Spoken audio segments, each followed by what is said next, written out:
A gente vai falar agora com o especialista em gestão de trânsito, o professor João de Ângeles, para falar sobre essa estimativa da Delegacia de Investigação de Crimes de Trânsito de Goiânia, que aponta que a cada 4 dias morre um motociclista no trânsito da nossa capital. Dado preocupante. Professor, seja bem-vindo a Bandeirantes. Boa tarde para o senhor. Boa tarde, Thiago. Boa tarde, ouvinte da Bandeirantes.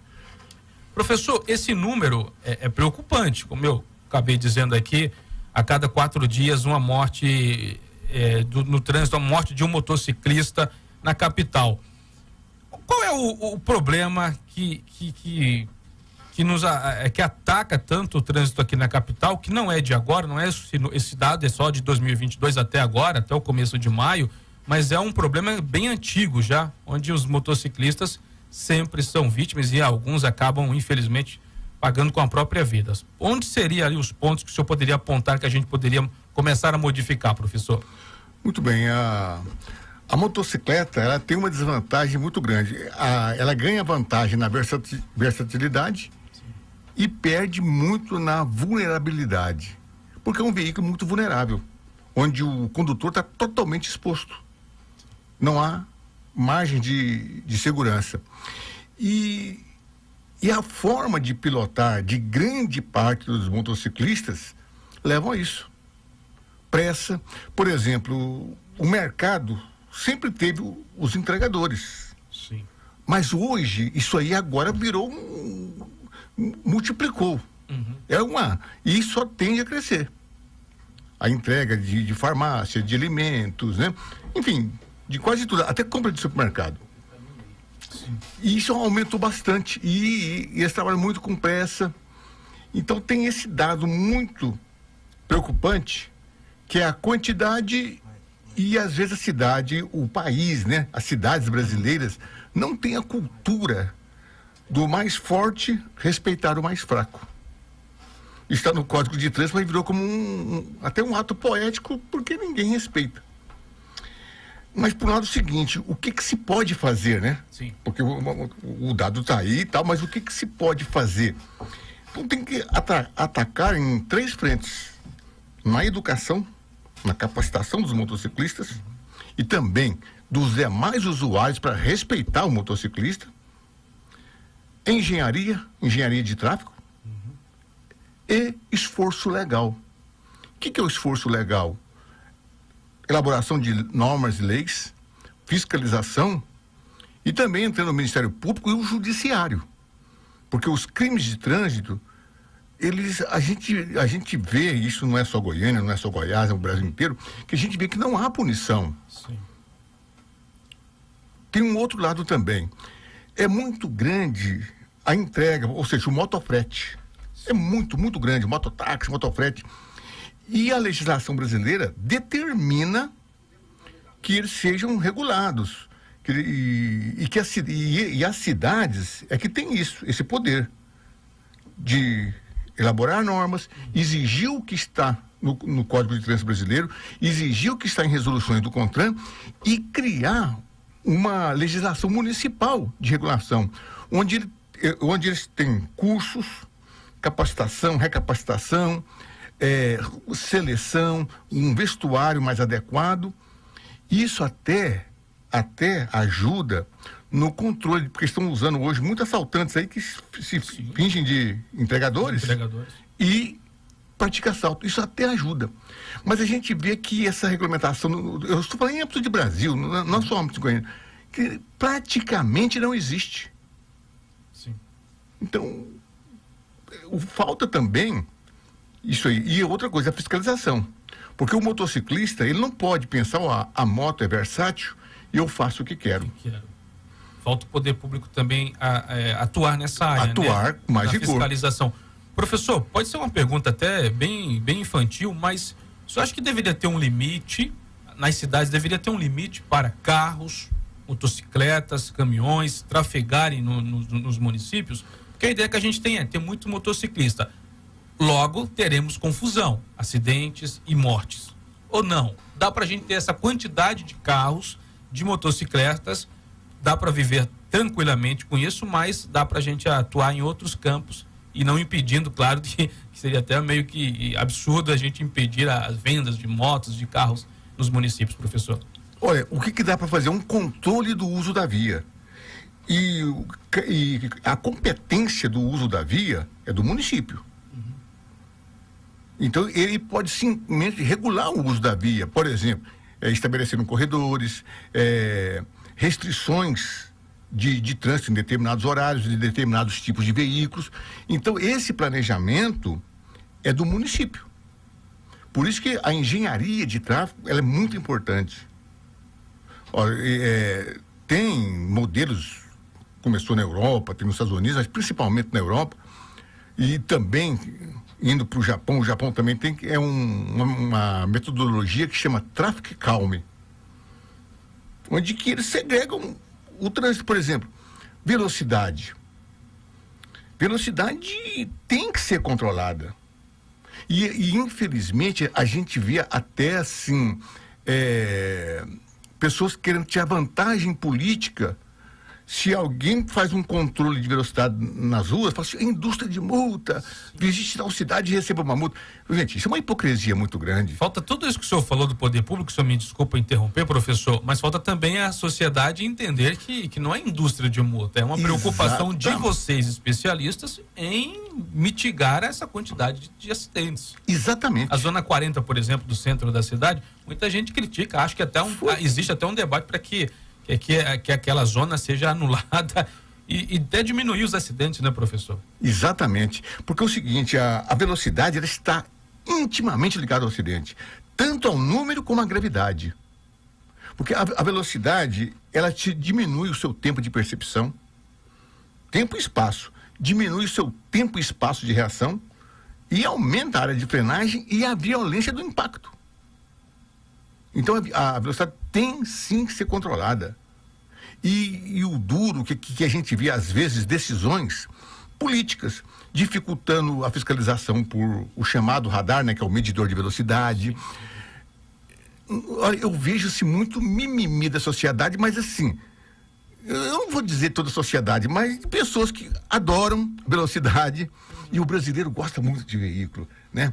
A velocidade e tal, mas não é assim. Primeiro, a vida. Claro.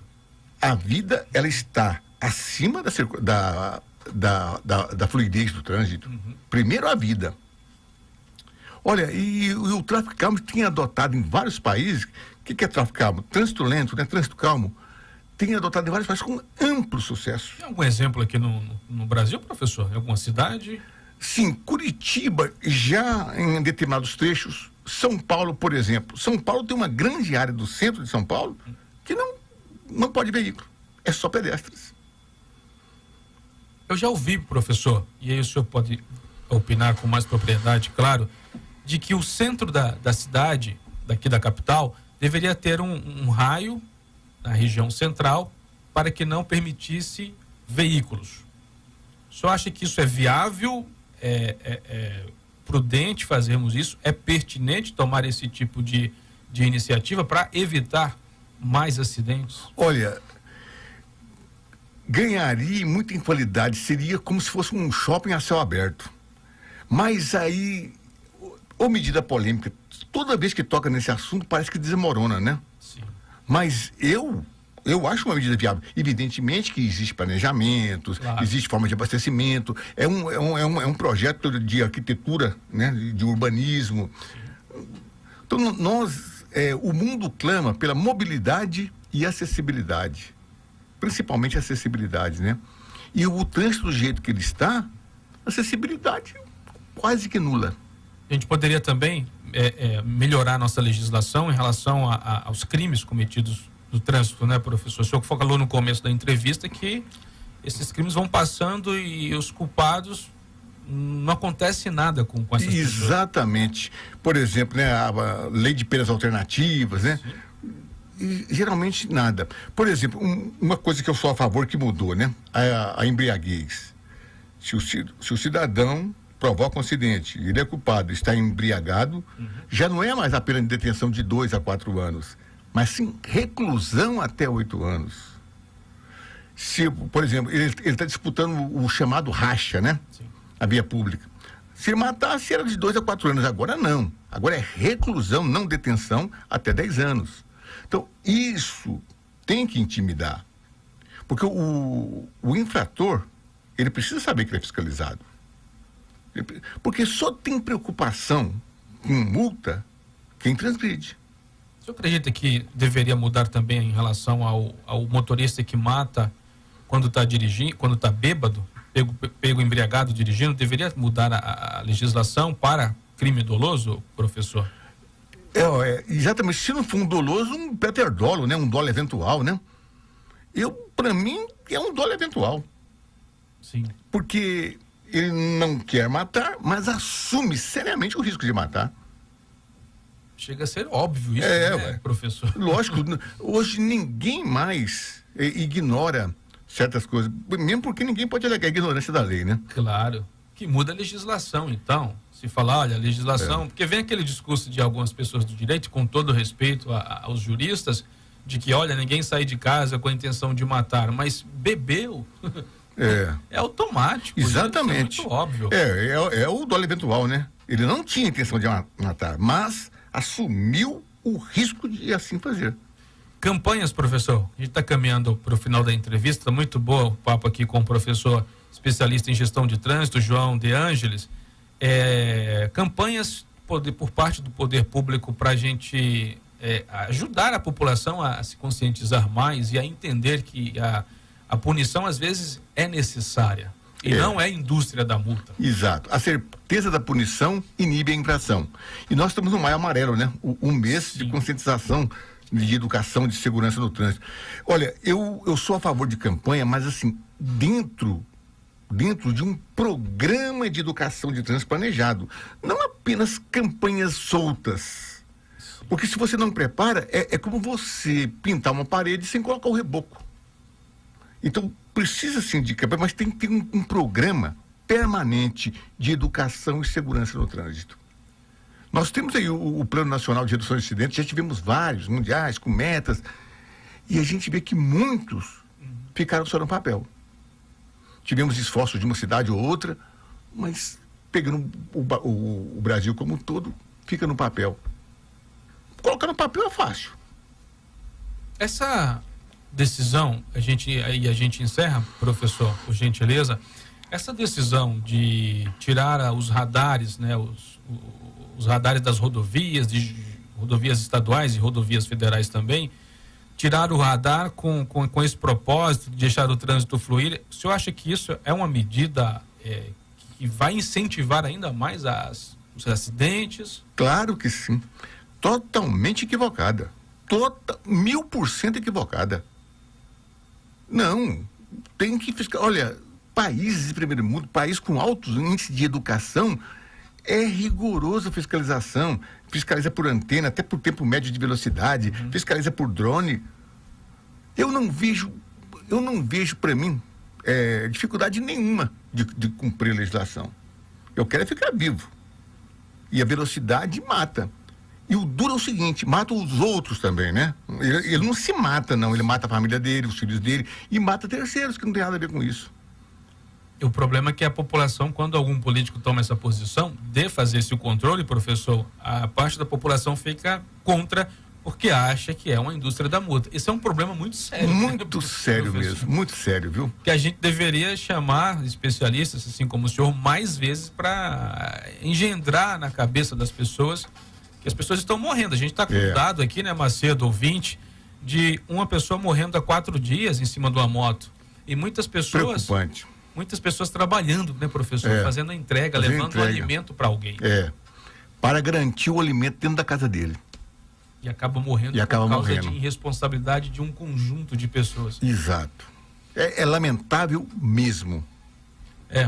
E agora a gente estourou o tempo mesmo, professor, mas o pior de tudo é que a gente não vê propostas, né? A gente está aí há 5 meses das eleições, a gente não vê proposta nessa área, de ninguém. Falta uma conscientização muito grande, né? Eu estou à disposição de vocês, pode me chamar, que é sempre um prazer atendê-los, viu? e falar um pouco sobre educação, sobre segurança no trânsito. Exatamente, como é bom falar de educação e de educação no trânsito, onde você pode deixar de impedir que mais pessoas acabem morrendo. Professor, especialista em gestão de trânsito, João De Ângeles, aqui com a gente, com o nosso ouvinte da Bandeirantes. Obrigado, professor, e até uma próxima oportunidade. Até uma próxima. Intervalo 3h59, daqui a pouquinho a gente volta. Rádio Bandeirantes.